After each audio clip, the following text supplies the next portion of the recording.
Quatrième partie. Mon histoire. Nous ne sommes qu'un. Pourriez-vous me raconter votre enfance en quelques mots? Cette question, je l'ai posée à d'innombrables clients. Je ne m'intéresse pas à tous les détails de leur vie, mais il me faut établir un schéma général de leur environnement familial. S'ils connaissent des problèmes aujourd'hui, les schémas qui les ont créés appartiennent à un passé lointain. Je n'avais que 18 mois quand mes parents divorcèrent et je n'en garde pas l'impression d'un événement traumatisant. En revanche, je me rappelle avec effroi l'époque où ma mère commença à travailler et dut me placer dans une famille. On raconte que je n'ai pas cessé de pleurer pendant 3 semaines. C'en était trop pour cette famille qui pria ma mère de me reprendre. Elle se débrouilla donc seule et je ne peux que lui exprimer mon admiration. Cependant, j'étais consciente que je ne recevais pas tout l'amour et l'attention auxquels j'étais habituée. Je n'ai jamais su si ma mère se remaria par amour ou dans l'unique but de créer une famille pour moi. Malheureusement, son choix s'avéra désastreux. L'homme qu'elle épousa venait d'une famille perturbée. Enfant, il n'avait connu que brutalité et haine. J'eus bientôt une petite sœur et quand la crise des années 30 s'abattit sur l'Amérique, nous formions une famille marquée par la violence. J'avais 5 ans. Pour compléter ce tableau, je fus violée à cette époque par un vieil alcoolique. Je me souviens très clairement de mon examen médical et du jugement qui suivit. Le coupable fut condamné à 15 ans de prison. Pourtant, on répéta souvent « c'était ta faute », ce qui me fit longtemps craindre que, sorti de prison, cet homme ne se venge de ce que je lui avais infligé. Pendant la plus grande partie de mon enfance, je subis sévices corporels et sexuels, fus constamment chargé de durs travaux domestiques. Mon image de moi-même se dégrada rapidement. Je n'osais plus rien espérer de la vie. Ce schéma négatif influençait progressivement mes actes. À l'âge de 11 ans, je fus victime d'un incident qui témoigne bien des conditions de mon enfance. Une fête avait été organisée à l'école. La plupart de mes camarades venaient de familles relativement aisées, alors que moi-même je portais des habits usés. J'étais chaussée de vieux souliers montants et coiffée comme une sorcière. En outre, l'ail cru que l'on me forçait à avaler tous les jours contre les verres dégageait une très forte odeur. Faute d'argent, nous ne mangions jamais de dessert. Une vieille voisine me donnait 10 centimes toutes les semaines et je recevais $1 à mon anniversaire et à Noël. Les 10 centimes étaient consacrés au budget familial, alors que le dollar servait à acheter mes sous-vêtements pour l'année. Les maîtresses d'école avaient apporté tellement de gâteaux que les enfants se servirent tous plusieurs morceaux. Mais quand mon tour arriva enfin, j'étais évidemment la dernière, il n'en restait pas la moindre miette. Aujourd'hui, il m'est facile de comprendre que je portais déjà en moi la croyance confirmée que je ne valais rien, donc je ne méritais rien. J'avais créé mon schéma de pensée à l'image de mes croyances. Ce schéma ne pouvait me placer qu'en fin de liste. À 15 ans, ne supportant plus les avances sexuels de mon beau-père, je décidai de fuir. Je quittai donc la maison et l'école pour m'engager comme serveuse dans un café. Ce travail me paraissait bien moins pénible que les tâches qu'on me confiait à la maison. Totalement frustrée d'amour et d'affection, je m'offrais à qui me témoignait la moindre gentillesse. À 16 ans, j'attendais déjà une petite fille. Comme je ne me sentais pas capable de l'élever, je trouvai un couple qui désirait ardemment un enfant et qui prit soin de moi pendant les 4 derniers mois de ma grossesse. Ils donnèrent leur nom à ma fille. Ainsi, je ne connus jamais les joies de la maternité, mais seulement un profond sentiment de culpabilité, de honte et d'échec. Aujourd'hui, je ne me rappelle que ses longs orteils, pareils aux miens. Et si je la rencontre, c'est à eux que je la reconnaîtrai. Elle avait 5 jours quand je la vis pour la dernière fois. Je retournai à la maison pour y rechercher ma mère, toujours victime, et lui dire « Pourquoi continues-tu à vivre ainsi? Viens avec moi !» Ce qu'elle fit. Elle quitta donc son mari et ma demi-sœur de 10 ans, que son père adorait. Je trouvai pour ma mère du travail dans un hôtel et l'installai dans un petit appartement coquet. Ayant l'impression d'avoir accompli mon devoir, je partis pour Chicago, pensant y séjourner un mois avec une amie. 30 années s'écoulèrent avant mon retour. À cette époque, la violence que j'avais connue enfant, liée à mon profond sentiment d'impuissance et de médiocrité, ne pouvait attirer à moi que des hommes brutaux et violents. Je risquais de passer ma vie entière à les détester et à revivre constamment les mêmes expériences négatives. Cependant, grâce à un travail de pensée positive, je retrouvais progressivement l'estime de moi-même. Ces hommes disparurent alors de ma vie. Ils ne concordèrent plus à cet ancien schéma de pensée qui me poussait à croire que je ne méritais que de mauvais traitements. Je ne les condamne pas, sachant que je ne les aurais pas connus sans ce schéma. Aujourd'hui, ce genre d'homme ignore même mon existence. Nos schémas ne s'attirent plus. Après quelques années passées à Chicago à vivre d'expédients, je partis pour New York, où une chance incroyable me fit trouver un emploi de mannequin. Pourtant, même ce travail ne suffit pas pour que je regagne ma propre estime. En effet, chaque fois que je me regardais dans un miroir, je ne me trouvais que des défauts. Je vécus dans le monde de la haute couture pendant de nombreuses années. J'y rencontrai un merveilleux Anglais de bonne famille que j'épousai quelques mois plus tard. Nous avons beaucoup voyagé ensemble, rencontré une foule de gens intéressants et avons même dîné à la Maison Blanche. Malgré tout, je continuais à me sous-estimer. Seul un travail intérieur pouvait mettre fin à ce comportement négatif. Un jour, après 14 ans de mariage, au moment même où je commençais à croire à un bonheur durable, il m'annonça brutalement qu'il me quittait pour une autre femme. Le monde s'écroula autour de moi et je vécus plusieurs mois très pénibles. Mais avec le temps, je parvins à remonter la pente. Je me sentais aussi changée. Un numérologue confirma cette amélioration en m'annonçant pour l'automne suivant un petit événement qui bouleverserait ma vie. Cet événement fut si anodin que je n'en pris conscience qu'après plusieurs mois. Je m'étais rendue à une conférence organisée à New York par l'Église de la science religieuse. Bien qu'ignorant ces dogmes, j'entendais comme une voix me disant « Écoute attentivement ». Ce que je fis en me rendant au culte du dimanche, mais aussi en m'inscrivant aux cours hebdomadaires donnés par cette institution. Peu à peu, je me détachai du milieu de la mode. Ma taille ou le dessin de mes sourcils me paraissaient des préoccupations bien futiles. À cette époque, je dévorais tous les livres sur la métaphysique et la guérison. L'Église de la science religieuse devint ma nouvelle maison, et grâce à mon assiduité aux études, je réussis 3 mois plus tard l'examen pour devenir conseiller au sein de cette Église. C'était un commencement. Je m'initiai aussi à la méditation transcendantale. Comme je devais attendre une année pour m'inscrire au cours de prédication, je décidai de suivre pendant 6 mois l'enseignement prodigué par le MIU Maharishi International University à Fairfield dans l'Iowa. Ce choix se révéla parfait. Durant l'année d'introduction, nous suivions chaque semaine un cours sur différents sujets, tous inconnus pour moi, biologie, chimie et même théorie de la relativité. Nous subissions un examen tous les samedis matins, avions congé le dimanche et débutions la semaine par un nouveau sujet. Comme je me trouvais loin des distractions et des artifices de New York, le dîner terminé, nous nous rendions dans nos chambres pour étudier. Bien qu'étant l'étudiante la plus âgée, je ne me suis jamais ennuyée. Nous méditions 4 fois par jour. Il nous était interdit de boire et de fumer. Nous vivions si sainement que le jour de mon départ, la fumée du hall de l'aéroport me donna la nausée. Rentrée à New York, je repris ma vie normale.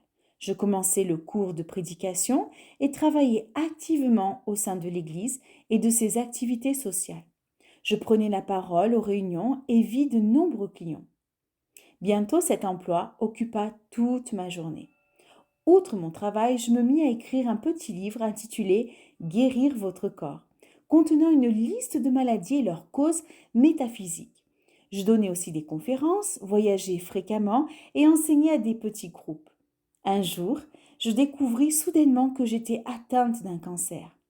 Étant donné mes expériences d'enfance tellement négatives, notamment le viol, je ne m'étonnais pas d'avoir créé ce cancer dans ma région vaginale. Ma première réaction fut celle de toutes les personnes dans ce cas, la panique totale. Cependant, grâce à mon travail, je connaissais l'efficacité de la guérison mentale. L'occasion m'était donnée de me la prouver. N'avais-je pas écrit un livre sur les structures mentales? Je savais que le cancer trahit un ressentiment tellement profond et durable qu'il finit par ronger notre corps. J'avais refusé de dissoudre la colère et le ressentiment envers eux accumulés pendant mon enfance. Je n'avais pas une minute à perdre. Un travail considérable m'attendait. Pour moi, malgré son apparence effrayante, le terme incurable signifie simplement qu'une maladie ne peut être guérie par une thérapie extérieure et que par conséquent, nous devons sonder notre inconscient pour y parvenir. Je savais que si je subissais une opération sans me débarrasser de mes schémas intérieurs, cette intervention serait inévitablement suivie d'autres, jusqu'à ce qu'il n'y ait plus rien à couper sur Louise. Cette idée ne m'enchantait guère. En revanche, une ablation de la tumeur suivie d'un nettoyage mental empêcherait toute résurgence. Je doute qu'un cancer ou toute autre maladie ne réapparaisse que parce qu'ils n'ont pas tout enlevé. Les rechutes surviennent lorsqu'un patient n'a pas effectué de changement mental. Il recrée ainsi la même maladie, parfois ailleurs. J'étais donc persuadée qu'une opération ne serait pas nécessaire si je parvenais à me défaire du schéma mental qui avait provoqué mon cancer. Après de longues discussions avec les médecins et surtout après leur avoir dit que j'étais sans argent, ils repoussèrent de 3 mois l'échéance de leur intervention. Je voulais me guérir de mes propres mains. Je rassemblais toutes les informations et tous les livres que je trouvais sur les thérapies alternatives. Ils m'aideraient à vaincre la maladie. Dans les librairies, dans les magasins diététiques, j'achetais aussi tous les ouvrages sur le cancer. Je m'inscrivis même à la bibliothèque pour pousser plus loin mes recherches. Par la lecture, je m'initiais aussi à la réflexologie et à la thérapie colinique, car je sentais que ces techniques me seraient bénéfiques. Je rencontrais les personnes qu'il fallait. Je me mis en quête d'un spécialiste de la réflexologie et me rendis un soir à une conférence sur ce sujet. Contrairement à mon habitude, j'étais assise au fond de la salle quand un homme s'installa à mes côtés. Il était réflexologue. Pendant 2 mois, il vint me soigner 3 fois par semaine à domicile et me fut d'une grande aide. Je savais aussi que je devais m'aimer beaucoup plus. On m'avait donné peu d'amour pendant mon enfance et personne n'avait contribué à ce que je me sente bien dans ma peau. J'avais perpétué le comportement négatif de mon entourage à mon égard. Je me critiquais sans cesse. Mon travail pour l'Église m'avait confirmé que je devais m'aimer et m'approuver. Pourtant, comme pour un régime que l'on repousse toujours au lendemain, je n'y arrivais pas encore.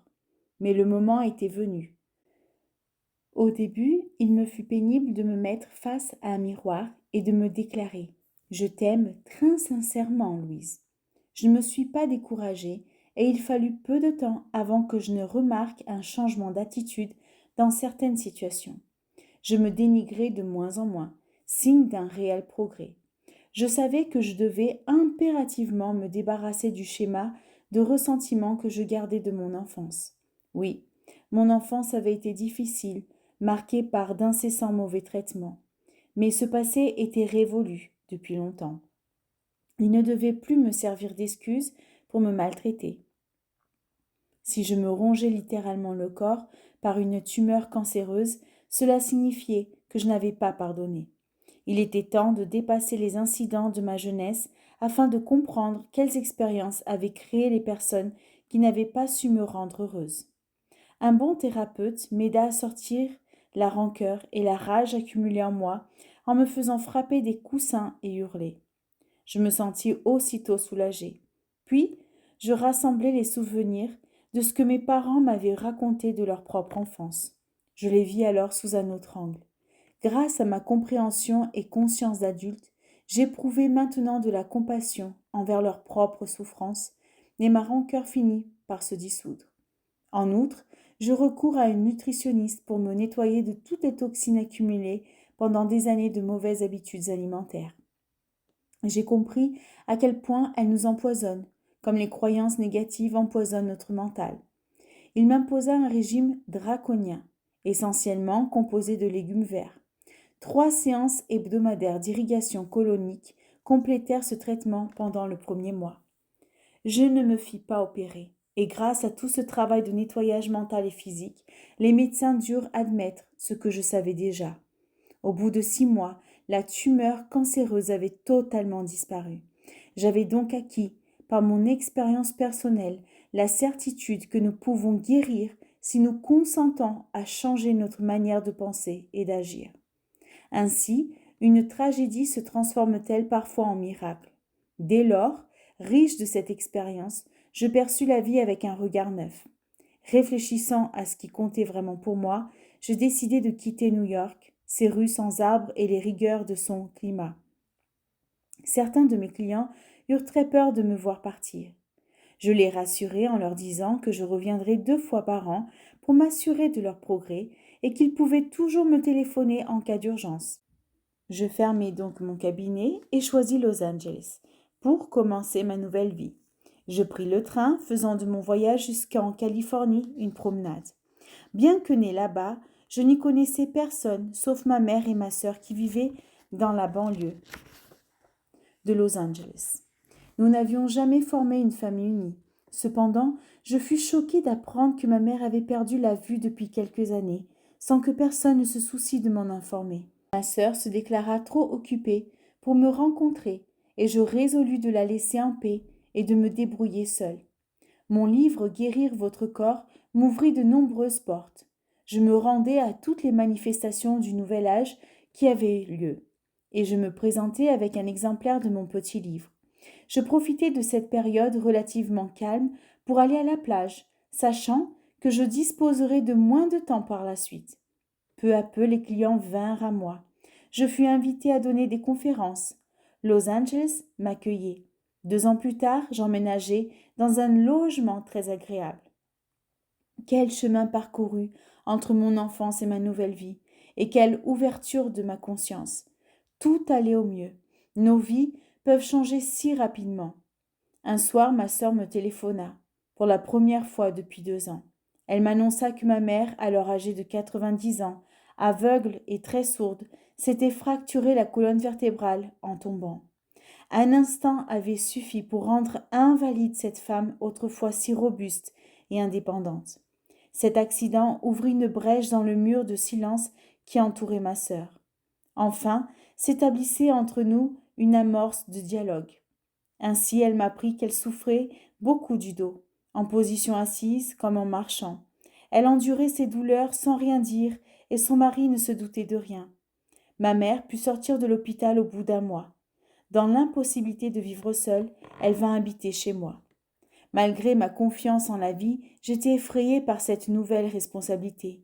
Je déclarai spontanément à Dieu: « D'accord, je m'occuperai d'elle, mais il faudra que tu m'aides et que tu m'apportes l'argent nécessaire. » La semaine suivant son arrivée, je dus m'absenter pour plusieurs jours.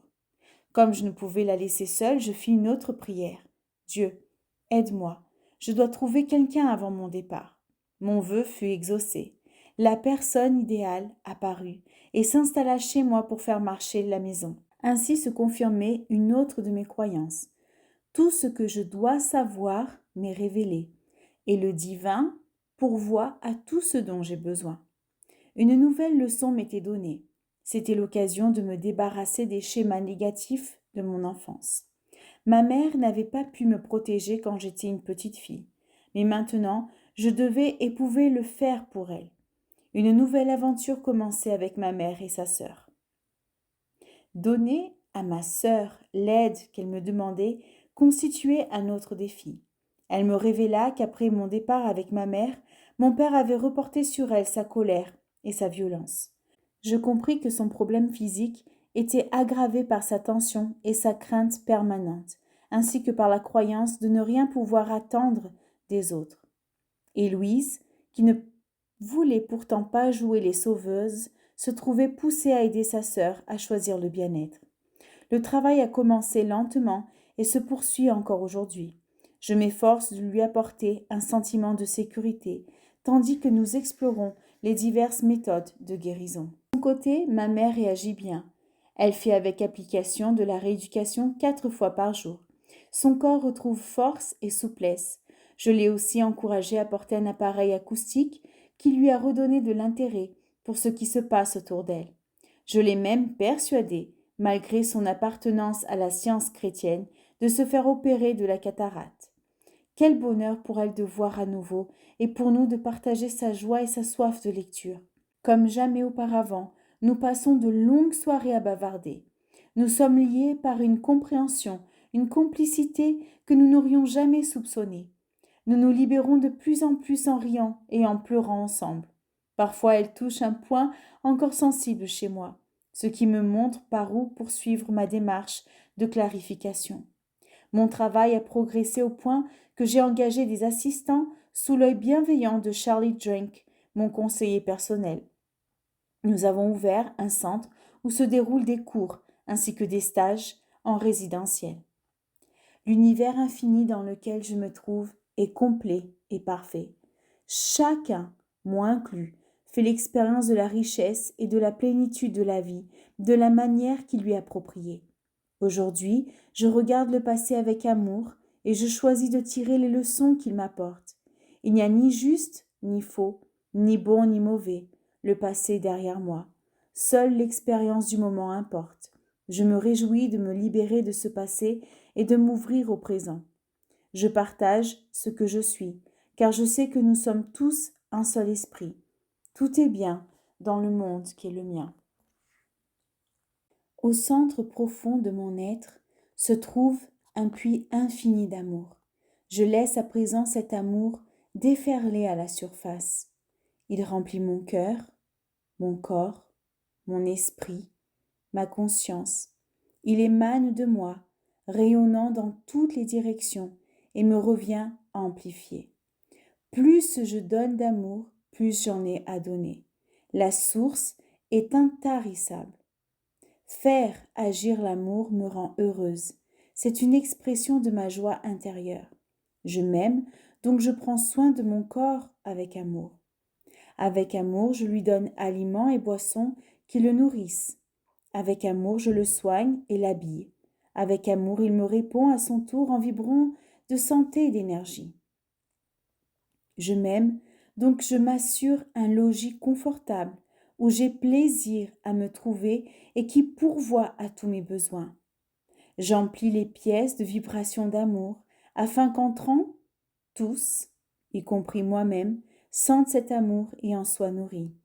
Je m'aime, donc je fais un travail qui me plaît vraiment, avec et pour des gens que j'aime et qui m'aiment. Un travail qui met en valeur mes compétences et talents créatifs, tout en m'assurant de bons revenus. Je m'aime, donc j'ai une attitude et des pensées aimantes envers tout le monde, car je le sais, tout ce que j'aimais me revient amplifié.